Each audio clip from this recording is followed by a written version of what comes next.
सहकार सहकार सहकार सहकार।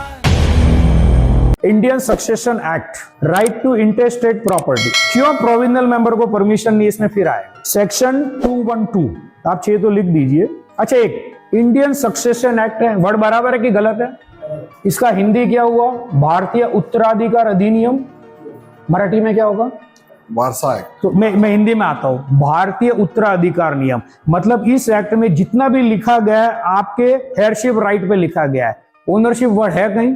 इसको लोग ओनरशिप मान रहे, जो एक्ट में कहीं नहीं है। अरे एक्ट खुद बोलता है भारतीय उत्तराधिकार नियम। एक्ट ये डिफाइन करता है कि किसी मेंबर की डेथ हो गई है बिना विल के, तो उसका उत्तराधिकारी कौन है और उस प्रॉपर्टी का पार्टीशन कैसे होगा। ये नहीं बोला कि ओनरशिप ट्रांसफर कैसे होगी। Ownership is a second stage.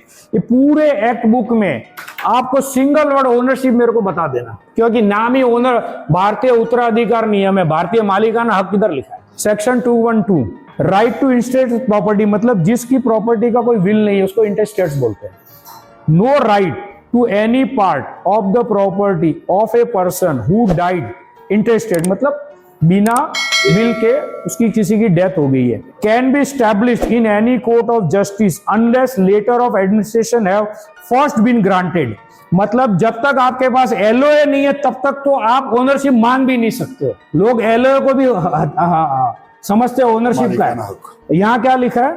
No right to any part of the property of a person who has died intestate can be established, मतलब आपको जो ओनरशिप स्टैब्लिश करनी है ना, उसके पहले आपके हाथ में एलओए चाहिए, एडमिनिस्ट्रेशन। मान लीजिए मेरे पिताजी की डेथ हो गई, अब हम उनके 4 बेटे हैं, अब उनकी एक प्रॉपर्टी है, तो हम उनके वारिसदार है, मालिक तो है नहीं है। हमको एक लेटर ऑफ एडमिनिस्ट्रेशन इश्यू करेगी कि भाई प्रॉपर्टी को एडमिनिस्टर कौन करेगा।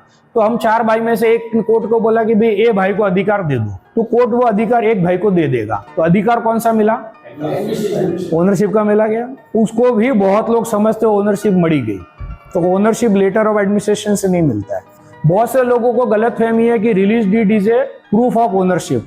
तो सर अगर प्रूफ ऑफ ओनरशिप है तो कोर्ट में क्यों गए? तो अगर ऐसे होता तो कोर्ट में सिस्टम बनता है क्या? ये कानून क्यों बना? तो ये पहले आपको स्टैब्लिश करने के लिए सबसे पहले एलओए चाहिए। हाँ, एलओए कब मिलेगा? या तो आपके पास विल है या तो विल नहीं। अगर विल है तो फिर कोर्ट उसके हिसाब से पार्टीशन करेगी जो विल में लिखा है, और अगर विल नहीं है, और मान लीजिए हम लोग हिंदू सक्सेशन एक्ट में हम लोग सब आते हैं, जैन भी उसी में आते हैं, सिख भी उसी में, हम सब उसी में। तो क्लास 1 के जो लीगल है, जेंट्स की डेथ हुई तो अगर उस दिन उसकी मदर जिंदा है उसका हिस्सा है, उसकी वाइफ का हिस्सा, उसके बच्चों का हिस्सा है, और अनफॉर्चुनेटली अगर किसी बच्चे की डेथ हो गई है तो उसके बच्चों का हक। ये हम सब क्लास 1 के लीगल है। तो ये खाली ये क्रिएट होता है कि इसमें हक किसका है, ओनरशिप क्रिएट नहीं होती है। Ownership is a totally different matter. अब ये एलओए के बाद कोर्ट उस ऑर्डर में लिखती है कि विद इन 6 to 12 months ये प्रॉपर्टी के जो इंस्ट्रूमेंट है, टाइटल इंस्ट्रूमेंट आप कोर्ट में लेके आओ।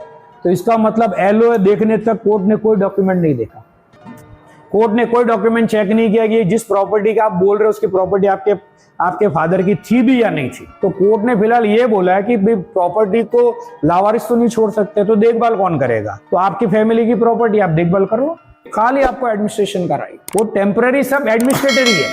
4 प्रॉपर्टी है, 4 प्रॉपर्टी डिस्ट्रीब्यूट होगी, वो टेम्पररी केयर टेकर और एडमिनिस्ट्रेटर, और इसके अलावा इसका कोई रोल नहीं है। सहकार सहकार सहकार सहकार।